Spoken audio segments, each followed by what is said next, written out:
Welcome back to the channel ATP Mantra. This is Priyank. Video number 11.2 of this series. जो topic हमारा चल रहा है वो है मौर्य डायनेस्टी। इससे पहले दो वीडियो के जो लिंक है वो डिस्क्रिप्शन में है, ज़रूर आप चेक करेंगे। और इस वीडियो सेशन का जो टॉपिक होने वाला है वो है सम्राट अशोक। अशोक के बारे में जानकारी प्राप्त करेंगे। देखिए, अशोक कौन से नंबर का राजा था, यानी मौर्य वंश के कौन से क्रम का ये राजा था। तो इसके लिए तो आपको जो है पिछली वीडियो ज़रूर देखनी पड़ेगी।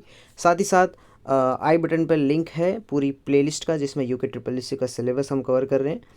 चलिए स्टार्ट करते हैं आज का सेशन। पिछली वीडियो में मैंने आपको बताया था बिंदुसार के बारे में, किस प्रकार उसके दो बेटे हुए, एक सुसीम हुआ और दूसरा हुआ अशोक। सुसीम उत्तराधिकारी था बिंदुसार का, लेकिन अशोक ने क्या किया था, सुसीम की हत्या कर दी थी और खुद राजा बन गया था अपने मंत्री राधागुप्त की सहायता से। सम्राट अशोक की बात हम कर रहे हैं।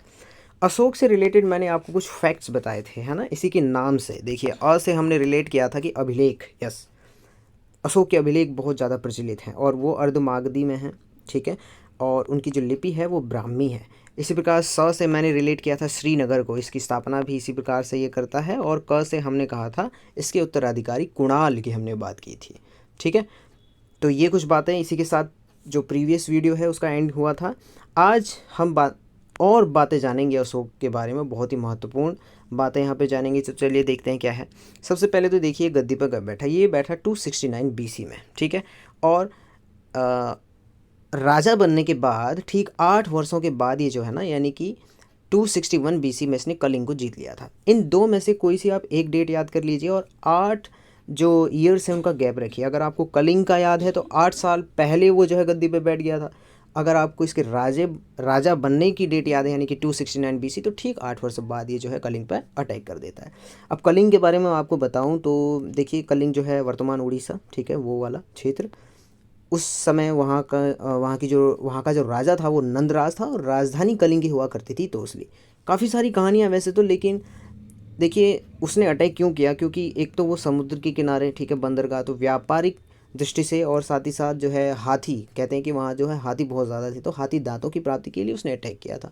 स्टोरी जो भी हो, लेकिन मेन चीज़ तो ये है कि यस, उसने अटैक किया था। और जो चंद्रगुप्त मौर्य का जो पूरा साम्राज्य था, मैंने आपको बताया था पिछली वीडियो में कि किस प्रकार से कहाँ कहाँ तक फैला हुआ था, तो उसमें इसने उड़ीसा यानी कि कलिंग को भी ऐड कर लिया और नीचे मैसूर, ये और साम्राज्य का विस्तार इसने कर लिया था। कुछ और बातें देखिए। गद्दी में बैठने से पहले ये अवंती, उज्जैन जिसे हम कहते हैं, वहाँ का राज्यपाल था और साथ ही साथ तक्षशिला का प्रांतीय प्रशासक भी था। क्यों था? क्योंकि इसके पिता, ठीक है, इसके पिता ने जो है, इसके पिता के कार्यकाल के दौरान तक्षशिला में विद्रोह हो गया था, तो इसी को ही तो भेजा था। पहले तो सुसीम को भेजा था, वो जो है असफल हो गया था, तो तब अशोक को भेजा था। तो उसके बाद वो जो है तक्षशिला का प्रांतीय प्रशासक भी ये था। नेक्स्ट देखिए, भारत में शिलालेखों का प्रचलन करने वाला तो अशोक ही है। बिल्कुल एक अलग से टॉपिक आएगा, नेक्स्ट टॉपिक, जिसमें हम अशोक के शिलालेखों के ही बारे में जानेंगे। अब कितने प्रकार से हैं वो देखिए। पहले शिलालेख है, दूसरा स्तंभ लेख है और तीसरा गुहा लेख है। 3 टाइप के लेख हमें देखने को मिलेंगे जब हम अशोक के अभिलेख पढ़ते हैं। तो 3 टाइप के, शिलालेख, स्तंभ लेख, गुहा लेख। मोस्ट इंपॉर्टेंट देखिए, शिलालेख 8 जगहों से 14 सबसे बड़े वृहद शिलालेख प्राप्त हुए। ऐसे तो कई सारे हैं, लेकिन वृहद 14 शिलालेख जो कि 8 जगहों से प्राप्त हुए, नोट करेंगे बिल्कुल और याद भी करेंगे। स्तंभ लेख की बात करें तो 6 जगहों से 7 इस प्रकार के लेख मिले, जो कि स्तंभ का मतलब हो गया खंबा, शिलालेख, शिला मतलब शिलाएं, चट्टानों पे। और गुहा लेख, कुछ इसने गुफाएं बनाई थी, बाराबर की पहाड़ियाँ, वहाँ पे 4 गुफा हमें जानने समझने को मिलती हैं, ठीक है। तो ये बहुत ही महत्वपूर्ण पॉइंट है, फैक्ट्स हैं। नेक्स्ट देखिए, कुछ और बातें जान लेते हैं इसके व्यक्तिगत। देखिए, इसके पिता बिंदुसार हो गए, माँ हो गई सुभद्रांगी जो है इनकी माँ थी। पहली पत्नी का नाम यहाँ पर आता है महादेवी, जिसका पुत्र था महेंद्र और पुत्री उससे थी संघमित्रा, है ना।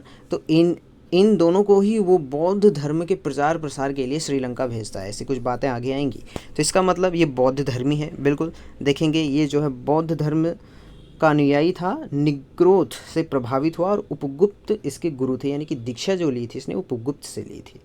तो ये भी एक बहुत ही महत्वपूर्ण क्वेश्चन हो गया। नेक्स्ट देखिए, दूसरी पत्नी इसकी थी कारुवाकी, ठीक है। कारुवाकी के बारे में जो जानकारी मिलती है वो ये कि कलिंग की राजकुमारी थी, और इलाहाबाद अभिलेख में ये जो कारुवाकी है इसका नाम हमें देखने को वहाँ पे मिलता है। और इसी कारुवाकी से इसका पुत्र हुआ जो कि कुणाल था, जो अशोक का बिल्कुल उत्तराधिकारी आगे होने वाला है। तो ये बहुत ही महत्वपूर्ण बातें हैं अशोक से रिलेटेड। आई होप आपको समझ आई होंगी।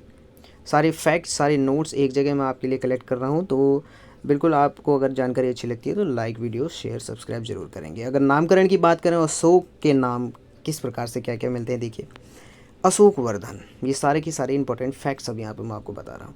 अशोक वर्धन नाम हमें मिलता है विष्णु पुराण में। All good.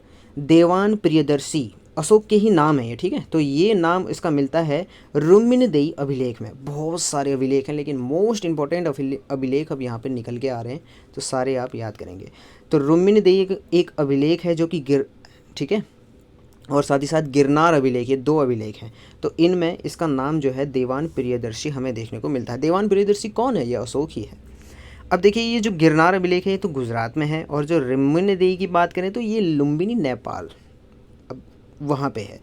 ध्यान रहे रुक्मिणीदेयी सबसे छोटा स्तंभलेख है। साथ ही साथ इसी जो अभिलेख से जो है उस दौरान यानी कि मौर्य यानी कि अशोक जो राजा है उसके दौरान वहाँ की करनीति का पता चलता है। उस क्षेत्र की हम ऐसे कह सकते हैं भू राजस्व 1/8 इस प्रकार वहाँ से हमें जानकारी मिलती है, यानी कि कर नीति की जानकारी हमें मिलती है ओवरऑल। नेक्स्ट देखिए मगधी राज बोला गया, यानी मगध का राजा बाब्रू अभिलेख जो कि राजस्थान में है, मोस्ट इम्पोर्टेंट। बुद्ध शाक्य इसको बोला गया है, उत्कीर्ण है जहाँ भी है वो। मास की अभिलेख कर्नाटक में एक अभिलेख जहाँ पर इसको बुद्ध शाक्य बोला गया, ठीक है। तो ये सारे नाम किससे रिलेटेड है? अशोक से ही हैं बिल्कुल। अच्छा, इसी मास के अभिलेख में सबसे पहले इसका जो व्यक्तिगत नाम अशोक है ना वो भी हमें मिलता है। वहीं पर इस अशोक के लिए अशोक वर्ड वहाँ पे यूज़ किया गया सबसे पहली बार। बाकी आप देख सकते हैं अशोक वर्धन का कह रहे हैं, कहीं पर देवान प्रियदर्शी, कहीं पर मगध का राजा कह रहे हैं, ये सब बातें। नेक्स्ट देखिए धर्मशोक नाम भी इसका मिलता है जो कि सारनाथ अभिलेख, वो कहाँ है? यूपी में है बिल्कुल। नेक्स्ट स्वयं को अशोक राजा इस प्रकार से संबोधित किया है उसने, कहीं पर लेख जो है उत्कीर्ण किए हैं, वो है गुर्जरा अभिलेख, इस अभिलेख में किया है इसने ऐसा, और जो कि मध्य प्रदेश में है। नेक्स्ट देखिए अशोक के प्रस्तर रूप का चित्र हमें मिलता है ना, पत्थर पे चित्र इसका कहीं है, और वहाँ पर राण्यो अशोक लिखा हुआ है। ये कंगनहल्ली कर्नाटक में है। इस प्रकार से कुछ एक इम्पॉर्टेंट नोट यहाँ पे नोट करते हुए चलेंगे, वो ये कि मास्की, गुर्जरा, नेतूर जो कि कर्नाटक में है, उडेगोलम ये भी कर्नाटक में है, सन्नामी जो कि कर्नाटक में है, इन सभी लेखों में, ठीक है, अशोक का नाम हमें अशोक मिलता है। बात समझ में आ गई? मास्की सबसे पहले अशोक वहीं से मिला था, है ना। गुर्जरा इसी प्रकार नेतूर, उडेगोलम, सन्नानी, ये इन लेखों में इसका नाम अशोक ही मिलता है। नेक्स्ट देखिए अब राजदूत की अगर हम बात करें तो मिस्र का राजा था एक, ठीक है, फिलाडेल्फस, जिसको टॉलमी II भी बोला गया है। इसने जो है डियानीसियस को भेजा था। वैसे तो भेजा बिंदुसार के कार्यकाल के ही दौरान था, लेकिन ये जो रहा था फिर अशोक के टाइम तक रहा था, काफ़ी टाइम तक रहा था। तो हम इस प्रकार से कह सकते हैं, अब सभी को अगर हम यहाँ पे नज़र डालें चंद्रगुप्त की, ठीक है, इसके दादा, तो उसके दरबार में मैगस्थनीज आया था एज अ राजदूत बन के। उसका बेटा जो बिंदुसार हुआ उसकी बात करें तो डाइमेकस राजदूत बन के आया था। और जब अशोक की बात करते हैं तो यहाँ पे कौन आ गया था? डियानीसियस आ गया था। तो ये सारे महत्वपूर्ण, ठीक है। और ये सब के सब कौन है? मैगस्थनीज, डाइमेकस, ये कहाँ से आ रहे हैं? ये ग्रीक यानी कि यूनान से आ रहे हैं, ठीक है। यूनान जिसे हम आज ग्रीस बोलते हैं, वहाँ से ये आ रहे हैं, ठीक है। तो ओवरऑल ये कुछ महत्वपूर्ण फैक्ट्स थे, ठीक है, बेसिक सी जानकारी अशोक के बारे में आज हमने जाना। नेक्स्ट हम इसके अभिलेख और भी कई सारी चीज़ें जो कि हमारे सिलेबस में फिलहाल चल रही हैं तो उनका अध्ययन करेंगे। सो पीस आउट दोस्तों, आज की वीडियो में इतना ही। मिलते हैं नेक्स्ट वीडियो में। Thanks for watching this video.